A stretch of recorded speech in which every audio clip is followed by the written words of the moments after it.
powered by Riverside.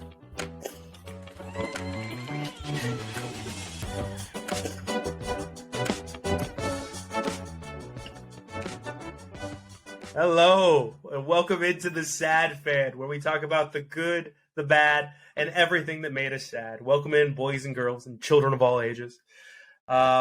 We have an obvious issue to be sad about.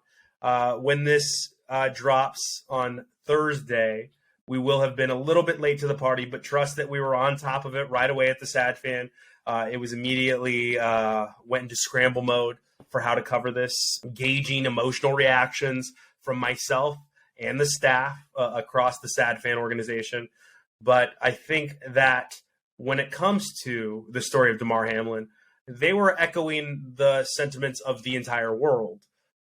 Because this game was played in front of the whole world. It was the only event happening on Monday night, and it happened very, very early in the game. Chelsea, why don't you take us through the incident with Damar Hamlin and your thoughts? From what we know, because there's a difference between what we know and what is still to be actually released, right? So from what we know and what we can see is there was a hit. It looks like he took a hit somewhere to the chest and came up from the play. So he was down with T. Higgins. Thank you.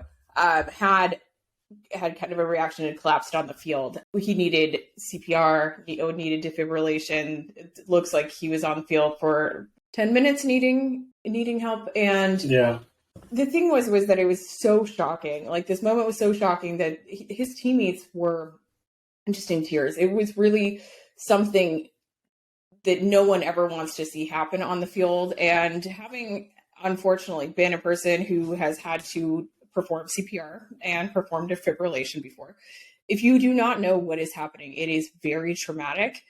It's not easy to watch. And luckily, when these things happen, the stadiums and the teams have an incredible team of medical professionals right there on site to help. So we're still not sure exactly what happened in terms of, but we do know that there was a cardiac event that occurred, and it could have been for a multitude of reasons. And the biggest thing right now is just rumor control. And no one knows for sure. Right now, there's been no official statement from a doctor, from the team, other than just some general updates on his health. And it was shocking to watch because, I was watching the game and I didn't even realize that someone was down, and then I came back from commercial break and they showed, and it was kind of like, I was like, that didn't look like a very hard hit, like something that might cause a concussion. And then the way he just kind of collapsed, I was like, they kept dragging, and then eventually 10 minutes later we got the news that they were doing chest compressions and stuff, and it was just I think the viewers kind of found out around the same time people in the stadium found out. Mm-hmm. And it was probably the quietest I've ever heard a football game, and it was just really unsettling. But kudos to everyone there, the training staff, all the players. I think they did a great job creating the wall around him, so the cameras. I think that contributed to the fans' reaction, Wes, though, was seeing all those gladiators in tears. That's not something that we're used to seeing. No, I've seen players tear up a little bit, when one of their teammates get injured, but nothing like what I saw with Stephon Diggs and Josh Allen, who were just they were hysterical almost on the field. Yeah, and hats off to Joe Burrow now. Hats off to Joe Burrow for coming over to Josh Allen and trying to console Josh Allen on the field. Joe Burrow, that guy continues to impress me when it comes to every situation, to include him going right at Deshaun Watson and not backing down, to the way he's handled this situation. He might be my favorite player in the NFL with this. Yeah, and I don't mean to cut you off, Wes. Sorry. I just wanted to give Joe Burrow some kudos. Yeah, I agree. But it's hard to, looking back now, it would be so hard to be there because they had to cut his pads and his shirt off. And so really just quick, Wes, with you saying that, I want to say that is standard with broken bones as well. So before we get, as someone that played, my dad was an EMT for my teams all the way up through high school. That is standard procedure. It is always standard to cut the uniform off. But yes, Yeah, but then they did have to do that. Seeing But when them you say something like rush that, around with the AED and the chest compressions, like that's got to be so traumatic. yeah, As an and that's why I athlete, wanted just to seeing make that sure that happen. the audience Yeah. knows that is common practice in every sport. Because you're right, even just saying that, Wes, it's going to cause a traumatic response from our listeners, and our fans are going to be like, "Oh my God, they had to cut." Yes, this is a very serious event. What happened is very serious, but I want to let everyone know that is standard practice. If he was to have broken his collarbone, they're probably cutting right up through the pads, right up under the jersey to get to him. So go ahead, Wes. Sorry. Yeah, I just think the response from everyone was great. I mean, I know a lot of people were kind of attacking the NFL, but in my personal opinion, I think the NFL did a good job handling it. They've delayed the game indefinitely. It won't be played this week, which I think is the right decision. And I know a lot of people are talking about like the response time, but really it was only like 30 minutes between when Hamlin left the field and when they alerted everyone. It was a very interesting. And it seems long because there was to a viewer, because there was a lot of commercial breaks, or if you were in the stands, just because you're standing there waiting. That initially, when the NFL didn't know what was going to happen, the response was probably operate as normal. But we have to understand, we are so used to instant gratification at our fingertips with these phones and these computers and email that we think everything happens, like this. But you got to take a step back and understand there are protocols, like Chelsea alluded to. There's misinformation that gets out. There is damage control that does need to be done. And I know that's a dirty word, but it's absolutely true. And there are processes that all of these things have to go through. And like Wes said, and he's going to continue to say, I think they probably did it better than they're trained to do. They operated faster than what probably their protocols dictate. And I think the intention was probably, once we found out all the details, which we think is instantaneous, it's just not. Once they found out all the details, they made the right decision. Go ahead, Wes. Yeah, so the 5 minutes comes from... I'm not defending the NFL. Yeah, so in the NFL rules or whatever, after a lengthy delay from an injury or whatever, it's standard that they give teams 5 minutes. And so that's probably where that came from. I don't think anyone from the league said 5 minutes. Maybe that was maybe an official said, okay, now that he's off, it's 5 minutes. And then eventually people realize well, hey, these players aren't in any. And so I don't think with Roger Goodell or any of the league executives, there was any pressure for them to play. It doesn't sound like there was. Otherwise, I think that we would have heard about it from someone else, on one of the teams. Yeah, go ahead, Chelsea.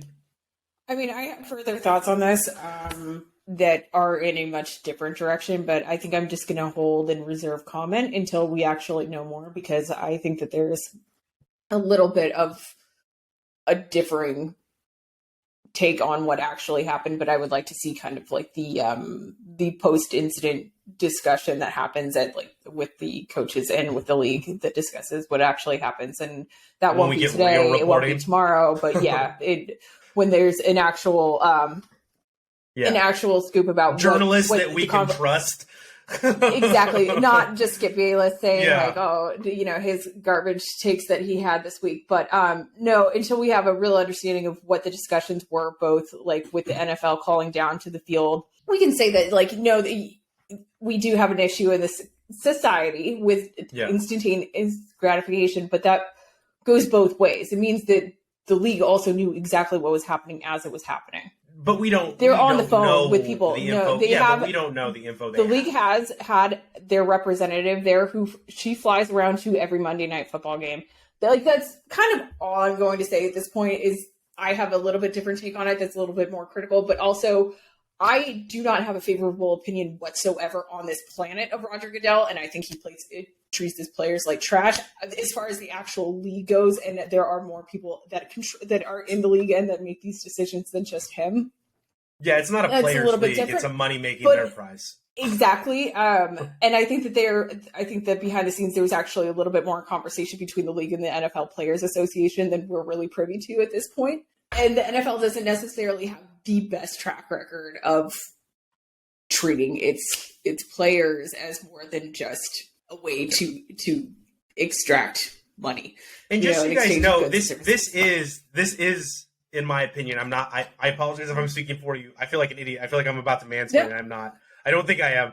I was going to say, this is Chelsea showing grace, in my opinion, right now to the NFL. Is I'm reserving judge. Is that fair to say? Like, hey, I'm going to show you a little bit of grace until I get reporting. But I'm pissed at you. Because I do not, like I said, I have strong feelings about the NFL first and foremost. Yeah. And about I think we all do, and I think most people do have a negative view of Roger Goodell. No, to the point where, like, the way that the organization operates, history's on your side. It makes it harder and harder for me to watch these games, and it's not because of this specific incident and this, because it could have been a multitude of things, right? It could have been an underlying condition, that's not it. It's just that there is something that just feels off, and like it's starting to. I think the NFL feels, when it comes to most injuries or injuries of any kind, the NFL just feels a little icky, right? Yeah. I think that's fair to say. It's a little icky. I am not, just like I hate this. I'm always the asshole. But devil's advocate, I think that there is now at least some informed consent by the players. But players, please hold out the next collective bargaining agreement. Let's get you guys guaranteed contracts. Like, I know you're giving up money, and I know a vast majority of you live paycheck to paycheck, and the audience is like, they make this much money, league minimum. Yeah, but you have to understand, their career is not 65, 70 years like 52, 60 years like yours is. Their career is 4 years. So the mass amount of their lifetime wealth happens in those 4 years, even if they're on the practice squad. So that holding out hurts them, but please hold out. And again, I'm not letting the players off the hook. I'm telling you, there is informed consent at this point. Even in college, and you're getting paid now in college, what's going to happen. But we need to guarantee some contracts for them. If they're giving informed consent, then let's guarantee some money. Let's make sure that at least that ickiness or long-term health care forever. If you play in the NFL a day or 10 years, 15 years, forever health care. Like, guarantee it. Yeah. You know what? And while we're at it, give it to our veterans too. It's every single person. Back on the injury thing, I mean, I think there's definitely is, and this might have played into it a little bit, but there's like the whole someone got injured, it was a concussion, an ACL, whatever, that happens. Yeah. You know the risks. Let's play on. And so I feel like maybe like some official or something like that might have had that mindset, and that's could have been where the 5 minutes came from. But until someone realized the gravity of it. Yeah, I think it was just bad communication all around, and I don't know where that came from. It could have been but it came through some channel because they were discussing that over ESPN very clearly. And it's still in the news. It's still on CNN. That report's still on CNN. But we, like you said, it's not a report. It's just based on what we've heard report. So we're still waiting for someone to get in there, like you said, Chelsea, someone reputable, and write the story of DeMar Hamlin's injury. And maybe for our next episode, I will absolutely go mental, go nuclear. If what I think happened, and on the protocols. Then, if not, we will move on for the conversation. Really quickly, what we presume that we have seen there, like Chelsea said earlier, nothing has come out as fact yet based on the injury. All we are left to go on is the video and what medical professionals are saying. Hey, this is at this time what we believe the injury to have been. Okay, that's all we can say. That's it. We believe that nothing has come out from Cincinnati Hospital. Nothing has come out from the team that worked on DeMar Hamlin. Nothing has come out from his family that is new information. So all we have still is what we had at the very beginning. There is no new information. Yeah, so I mean, it's interesting because Aaron Rodgers was actually on the Pat McAfee show earlier, and he was saying that night or last night he was kind of in the zone where he was refreshing Twitter, just searching to see if there was an update, and eventually he just had to put the phone down because that's what I did. It's too much. Same for me. I was doing the same thing, and I was just I'm just gonna go to sleep. I saw numerous medical professionals on Twitter tweeting their opinion, and all of them said, like, this is just my opinion from my experience. Yeah. And yet there were still people like, oh, you can't diagnose or whatever. I'm like, but he's actually like stating this is his opinion. Yeah. They're just saying this is what he's not treating him. It looks like at this time. And I think some people want that, or like kind of need that to feel. Yeah. They want instant, and we saw Wes, and I think you're alluding to it now as I mansplain to Wes what he's trying to say. I'm batting 1,000, but yeah, Wes, what you're getting at is what we saw. What happens to people when they feel a complete loss of control or helplessness in a situation, and the need in our society for an instantaneous answer, and it created monsters. Monsters attacking people that were saying the name wrong. Pardon them. I mean, it could have been a typo on their Twitter. It could have been a mistake. This player before last night was not a super well-known player outside of Buffalo. And I'm not trying to disrespect him. I'm being honest. He was not a super well-known player outside of the Bills organization. Now his charity has gone over $3 million. His mother's daycare company has gone over $3 million. People are being truly amazing. But that night, it was really wild to see people lash out in every direction, and it was, I don't know, a prime example of where we're at in society, where if we don't get an answer right away, or we don't get our way right away, we get angry and we lash out and we call people names. So I was going to kind of piggyback off of what you were saying. There was a journalist who posted a photo of T. Higgins last night with his arm around his mom afterwards, and they just said T. Higgins. The ball carrier when Damar Hamlin tackled him with his mom, like sharing a moment. And then there was like a lot of people who were like, you should be fired or whatever. This is insensitive. I'm like, how's that insensitive? Like, she's just like, I couldn't imagine how he feels, like knowing that like you were part of it, even though it's not and he was fault. Just doing his job. Yeah. His job is to football. That is T. Higgins' job. T. Higgins' job, football. That's all he was doing. And then the journalist's job is to report on what they see. Yeah. And like, like they're just doing their job. They don't need to be fired for this just because like you might think it's insensitive. Honestly, a lot of the conversation, you're absolutely right, but a lot of the conversation where like things just spiraled into like weird dark corners and dark trains of thought and all this stuff really kind of just reminds me, and this is totally off topic, but of like some of the absolute garbage that goes down in when you're dealing with like true crime. Like, say, for example, like the Idaho murders. Like, people are just, like, looking at every single person who has ever done anything sketchy ever and saying it's their fault, like, how horrible it is. This kind of reminds me of that. And it's the same thing that you're saying, Fry, like, people just want answers. They want gratification. And if they don't have it right away, they're just going to start just spiraling, but just delusional, like, create theories out of, like, thin air of, like, how they're hurting other people by showing the other player who is involved in the play. People who are just like trying to be like the moral arbiters of society or whatever. And then like they're not even trying to be the moral arbiters. They're the worst people on earth because all they're doing it for is the likes and the accolades for saying something. Yeah. I got 50 likes on my tweet. Like telling this person to fuck off. Like, you're just the lowest scum of the earth because you're using a real incident to try to bolster your follower. Again, what most experts and what we were just speaking about a moment ago thought that this could be, or have said the most likely scenario based on the video. Again, there is no factual reporting yet on what happened. Was in Latin, commotio cordis. Thank you. Which means an agitation of the heart, corditis. But which is an agitation of the heart, and it's due to blunt force to the heart or to the left breast above the heart, and it has to happen at an exact time.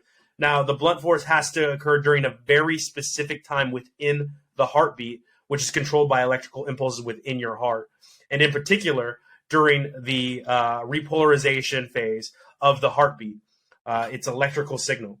If this happens, that can cause the heart to stop if you're hit at that exact time. The reason I have to tell you that is it's not football did this. There's a reason why we haven't seen this in 60 plus years of the NFL being played. There's a reason why in playing it, even the athletes were in shock. This is not something that's common. And after that description of what we believe could have happened. Let me list all the sports first that this could happen in. Hockey. It happened to Chris Pronger, just so everybody knows. Chris Pronger had the exact same thing, if this is in fact what happened to Damar Hamlin. Chris Pronger had the exact same thing happen to him in hockey. That is why I keep saying stop reacting. Wait for reporting to come out. But Chris Pronger had the exact same thing happen, lived, thank God, or whatever you believe in, that he lived, okay, but due to a slap shot to the chest, to the heart. He took a slap shot to the heart. Now, in boxing, we've seen this happen. It could happen in MMA, field hockey, tennis, baseball, cricket, softball, in a rodeo. It has happened in a rodeo where a cowboy, I couldn't find his name, but a rodeo cowboy was kicked in the heart by a bull and had this cardiac event happen. It could happen also in lacrosse. Okay?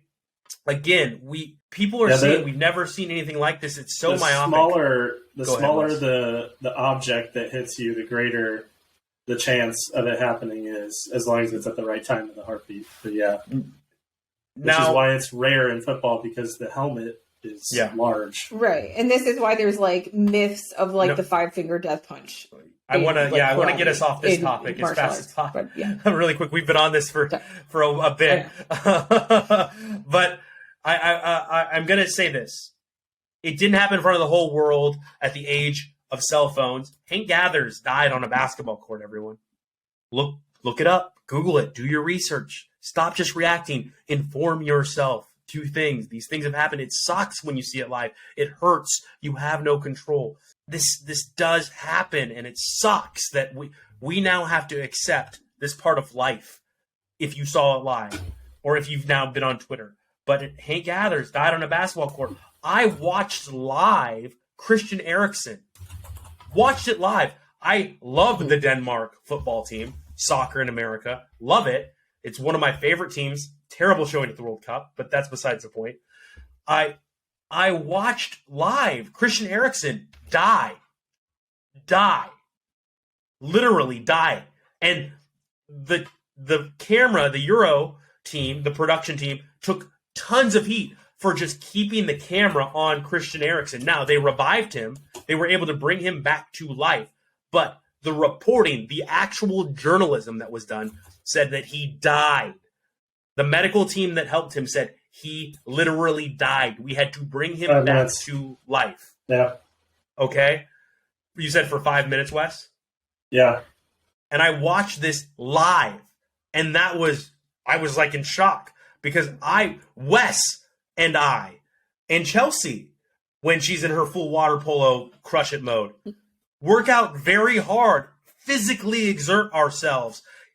What happened to him was an undiagnosed medical condition that caused him to have a cardiac event due to physical exertion, which is terrifying. But guess what? I'm not trying to be insensitive, and it's going to sound insensitive. I live every day because I allowed myself to get informed on what happened and the precautions you can take.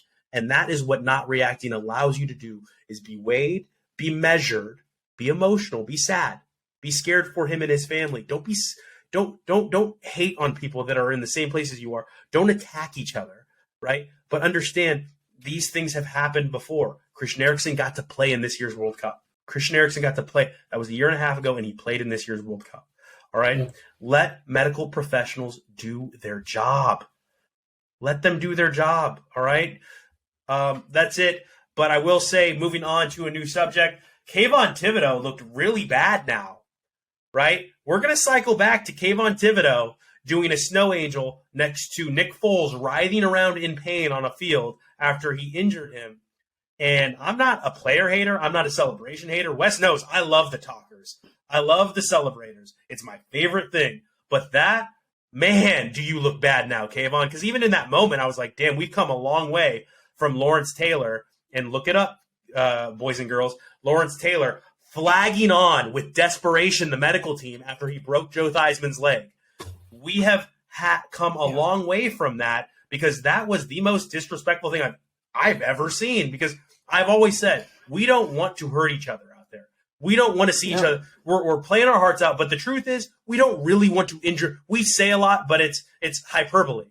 Okay, it's hyperbole. We don't actually mean like we're going to war. We don't actually mean we're going to break that guy. But Kayvon Thibodeau, gross. Go ahead, Wes. You wanted to say something? I don't think he necessarily knew at the time that it was going on because. Well, right after he ran to the sideline and did this. He's on his back, did he? Yeah, yes. yeah. I'm just going to go ahead and say, like, as an Oregon alum, we don't click Memo anymore. Like, cancel his degree. Like, I don't think he has one. He only spent like 2 years at school. But still, like, just this kind of behavior needs to stop. And I think that there needs to be a very serious discussion as well. You know, I feel like we've had this conversation on this show before where we've talked about these celebrations and how for like a while they were like these huge fines and like everyone was really strict. You couldn't even like spike the ball at the, you know, after they scored a touchdown. And those days are clearly lapsed, but celebrating that someone got injured and, you know, they like, oh, like, you know, go to sleep after he's like on the field to be like being attended to. After you, so Wes had a point, right? Like maybe he didn't know when he was doing a snow angel, but then he runs to the sideline and does this. And I'm like, man, I've seen a lot I've been watching football 30 years and I've never seen somebody celebrate an injury until that was the first time. Wes, you were about to say something again. Yeah. Just disappointed in Kayvon. Yeah, I mean, I think like slapping down and saying like absolutely no celebration after like, you know, a big play or anything like that is kind of ridiculous. But at the same time, like when there's something that's garbage behavior like this, these guys need. That's the only celebration I think should be penalized. That's it. That's it. Is if you celebrate someone's life, someone's family being in limbo because you injured them, and that is what it is. Because if you take them out for their career, that's their paycheck. Like I said earlier to start the show. Paychecks are not guaranteed in the NFL. Like, yeah, that's you're the worst kind of human. I think that's the fast way to get your locker room to turn on you. But Raiders again look dumb. Raiders fan base looks dumb. Everybody's like Jarrett Stidham. Oh my gosh, Jarrett Stidham. No, I just got off Raiders Twitter. I was like, I can't deal with you. It's funny. I asked you what's it going to take for you to get off the Derek Carr bandwagon, and what do you know? Literally.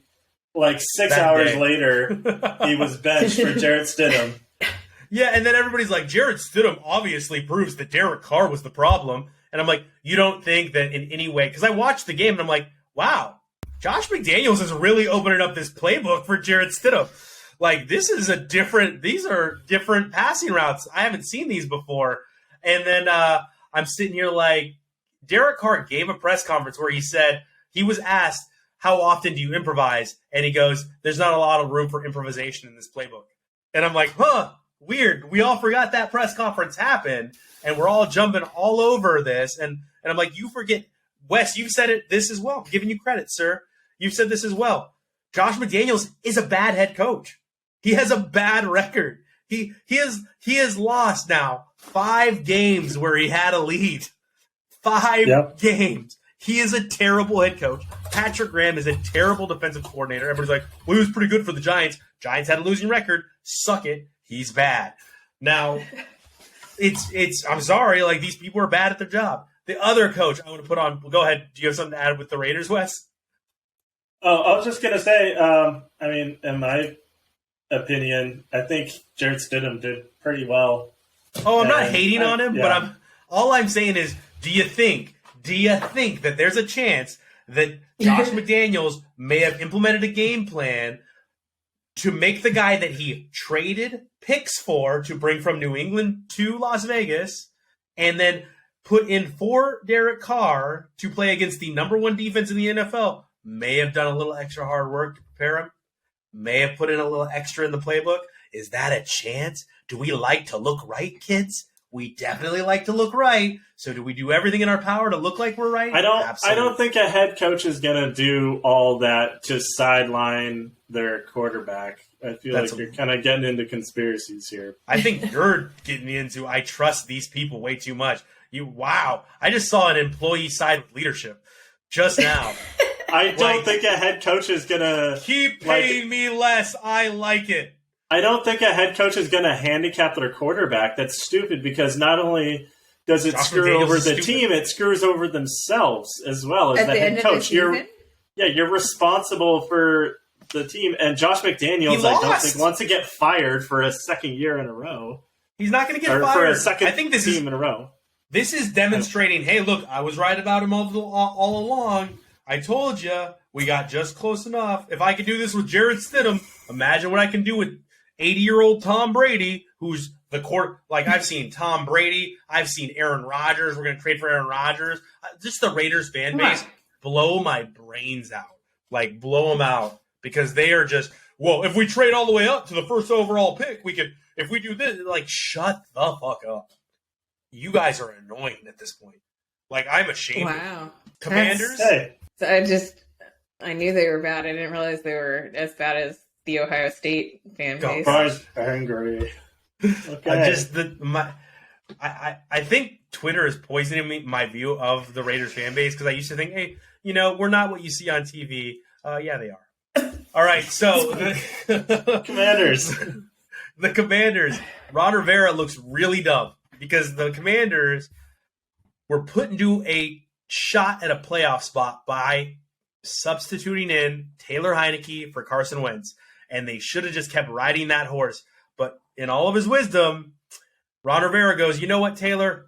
Hit the pine. We're going to start Carson Wentz with our playoff lives in the balance. And Carson Wentz goes, you know what, Ron? I'm going to make you look so right. You'll see. And then on the very first drive of the game, he goes out there looking just, you know what? He's not a bad looking dude. He's statuesque. He's 6'5". He used to have a giant arm. And then we remember he's Achilles because if he gets touched, he's injured. He goes out there on the first drive and throws an interception, Wes, and then proceeds to lose the game. And I think the game ended on a Carson Wentz interception, if I'm not mistaken. So, What do you think of that decision, Wes?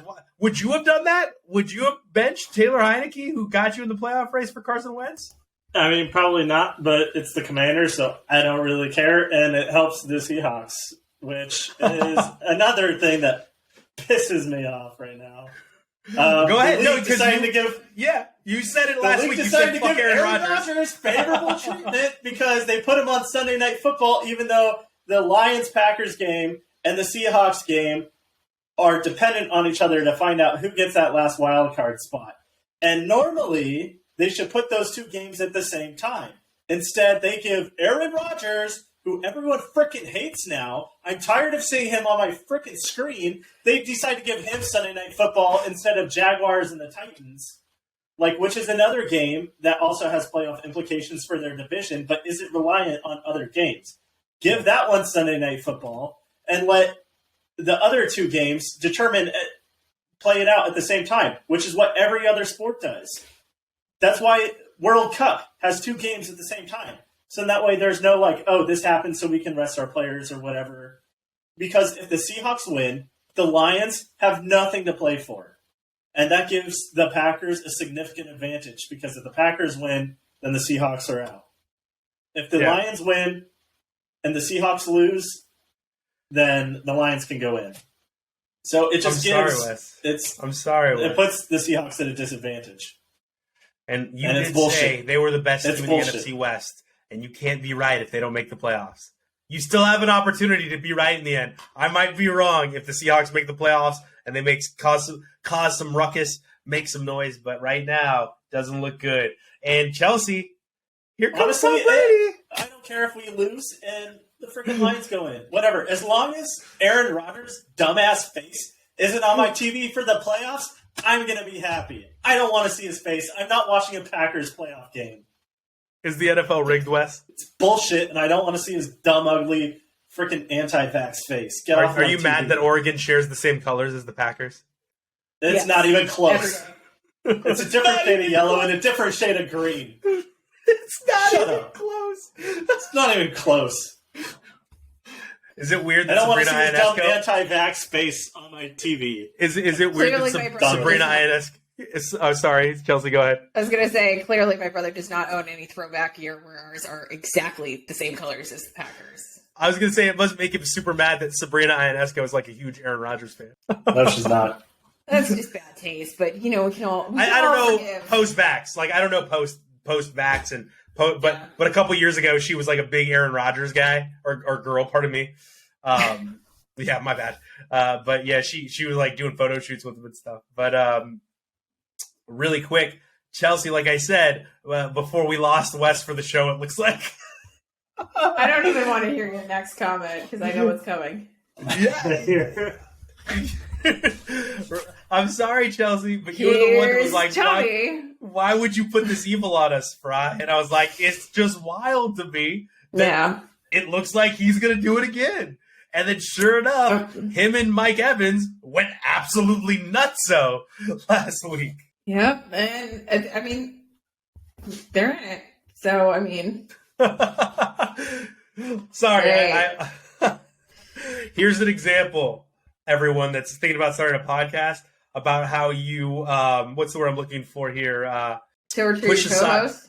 Yeah, what was the word you just used? Said torture your co-host. Torture, no.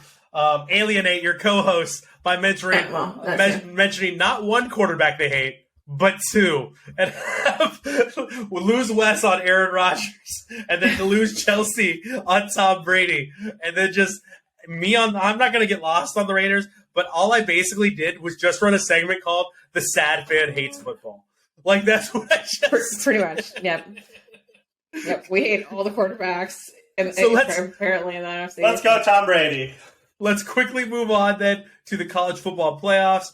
Let's go to you, Chelsea, because you didn't get a chance to say anything with the Tom Brady. You're like, I don't care anymore. If he does it, he does it. But when it comes to college football playoffs, man... Lots of this, huh? Lots of this. Big Ten just choking. Yeah. Except for Penn State. And the future Big Ten teams, UCLA and USC, also choked big time too. Yeah, so enjoy your acquisitions, Big Ten. Every team that is moving conferences or has announced intention to move conferences lost. They just straight up lost. It was Did Oklahoma lose? I don't know off the top of my head, but I think based on the stat that I saw, I think they did. But TCU beating Michigan. Gosh, that game. Fry didn't call that one. That was I unbelievable. was wrong. I was way wrong. Me too. I thought TCU had no chance, and they stepped on their throats. Literally, though, what was funny? I'm so salty about this because I got dragged to a Rockets game where, so they were playing the Knicks, so we're happy to win the Knicks one, but also that game didn't matter for either of those teams, and I couldn't watch football all day because I ended up at this game. Yeah, it was. So I didn't get to see any of it. Literally, just so you guys know, I was like, I said to myself on the couch, I was like, well, I was wrong. That was literally what I said. But I saw Michigan Twitter started blowing up, and we have a mutual friend, Wes and I, that loves Michigan. And I literally said in the first quarter, I was like, they're going to lose. It doesn't matter what they do. Like, I was happy they made it an entertaining, fun game. But in the first quarter, I was like, they're going to lose. They look terrible. I was like, they are playing so bad. That second half was crazy because it was just it was fun. touchdown. Yeah. I was like, where's the defense? Yeah, it was fun. One outcome of the game that I saw was a couple of headlines that were just kept on popping up everywhere that basically said like Harbaugh's big mistake at Michigan, like, is this the end for him? And I'm like, what? Your team went to the college football playoffs like that 2 years in a row. And not just that, almost this whole team is coming back. Like, that's what a lot of people are leaving out too. Almost this entire Michigan team. He's been there 6 years, and I think 2 years they've been in the college football playoff, the last 2 years, and 2 other years they were in a New Year's Six Bowl. And one of the years they weren't was COVID. This was the first real shocker, guys, was this game. This was the first real big, huge, like, oh my God. Upset. What happened? Because last year, everybody wants to just be like, 2 years in a row, they lost. They played the champion last year. Yeah, they lost to the eventual champion. This was also, I think, the first like real upset that we've seen in the college football playoff semifinals. Yeah, I mean, TCU, they didn't even used to be a member of a big conference. Yeah. They used to be like, what was it, MAC? Were they in the MAC? Everyone wrote them out. Everyone wrote them out. I think they were in the MAC conference. I want to say they were in the MAC conference before this. What? No, it was it the Mountain West with Utah? Was it Mountain West is what I mean. Pardon me. I didn't mean Action. Yeah. I meant Mountain West. I sorry. Thank you, West, for correcting me. Yeah, I think you're right. That's what I meant, though, was Mountain West. Yep. Yeah, previously members of the Mountain West. Yeah, they were in the Boise same State. conference as UNM and Colorado State. Okay, and they're... Did they really? Yes. I don't remember this. So we've got only a little bit of time left in the show. And then Ohio State choked. That was beautiful to see. That was great. Beautiful to see. I told you, CJ Stroud's not going to do picks. it. What's your Georgia? By Georgia. 17 points. 17 points, Chelsea? Ooh, I was What's going to the say spread, right there. Wes? I was gonna say the spread, I think, is 13. 12.5 for Georgia. Oh, it's come down because I think I saw 14. You said 13, and it's 12. Over under 62.5. Tells me where I have Georgia by 6. Chelsea? I think it's going to be 2 scores. One score game. People are counting TCU out, just like they did against Michigan. And you know what? I think TCU has a puncher's chance of winning. No, I think Georgia's embarrassed. I think Kirby Smart's embarrassed by what they did against Ohio State, and I think they're going to take it out on TCU. And it's not a huge layoff like it was for this game, for the playoff game. It's not a huge layoff. So I think Georgia's going to come out, and they're much bigger, much stronger than TCU, and I think it's going to be a bloodbath, and I think they win. I'm not going to say 17. I'm going to say 14. 14 points, 2 touchdowns. But I recall that one first. You said 2 scores. That could be 10 points. 6. Less than 1 score.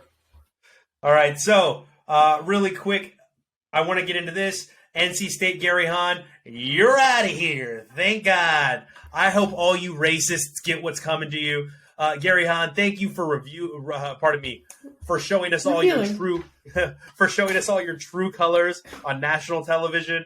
And if you didn't know, look it up. But what Gary Hahn happened to say was the next bowl game, ladies and gentlemen, will be played in El Paso with all the illegal aliens. You know what? Go. I'm going to say it again. I try my best not to curse a lot in here, but go Gary Hahn. Now, shout outs. Wes, we had a bunch of 50-point games in the NBA. I'll start. Giannis Antetokounmpo got one. Who's yours? Luka Doncic. Luka Doncic got one. Klay Thompson. And then the big, huge firework. Donovan Mitchell. Wow. 71 points. Just putting it on him. Utah, you did not get enough for Donovan Mitchell to go to Cleveland, score 71 points, get 11 assists, and almost messed around and got a triple-double. Shout out Ice Cube. And got 8 rebounds. 8 rebounds. Yep. So, really quick, we'd like to end the show. Fun fact. Yeah. Fun fact about this, though. Apparently, the next day after the 71-point game, there was league-wide urine testing, like drug testing. Oh, I'm sure. We can't help it. Just happened. We need to know why. Why? Something happened. So, we like to end the show on a positive note. And on a positive note, I want to shout out UNM basketball. Welcome back to the party. You guys are crushing it. Please keep going. If you don't know, Wes and I spent a lot of years in Albuquerque, New Mexico. Both of us are what do you call it? Fans at heart of UNM, of the Lobos. Like we were adopted. We adopted them into our sports fandom, kind of like Chelsea adopted every East Coast team into her fandom. So bad timing, but they lost to Fresno State today by 4. Well, good for them though. UNM, they're still going to be in the tourney this year. They'll be really in the happy dance for them. We had an arrest happen. Chelsea, what happened with that we're really happy about? Who got arrested? And it was super happy it was a great time for all of us. Oh, sorry. I was thinking about something completely separate. But Mr. Top G, Mr. Andrew Tate himself, got misogynist of the year. Via a tweet from Greta Thunberg, of all people. It's just the irony. Oh my gosh. Delicious. That radical rights heroes that just keep showing how stupid they are. I hope one day that radical right wakes up and be like, hey, maybe I don't like my allies. Maybe we're rooting for a lot of stupid people. And last and definitely not least, the soccer world, the football world, European football world lost a legend, Pele. Thank you for years and years of film that we can watch and celebrate. Thank you for making soccer a huge sport in the United States, for showing us all what was possible, and for being a kid from the streets and allowing other kids from the streets to dream and become the greatest of all time. That's all I've got for this week. Wes, you got anything to add? That's it. Chelsea? Yeah. All right. So for The Sad Fan, you can reach us at The Sad Fan Podcast Network on YouTube. The Sad Fan's all one word. And you could reach the show at The Sad Fan Cast. Thank you so much. We will see you next week. The whole crew is expected in. Hopefully Chelsea can clear up, get a little healthy. It's rough out there. Have a great weekend, everybody. We will see you on the field.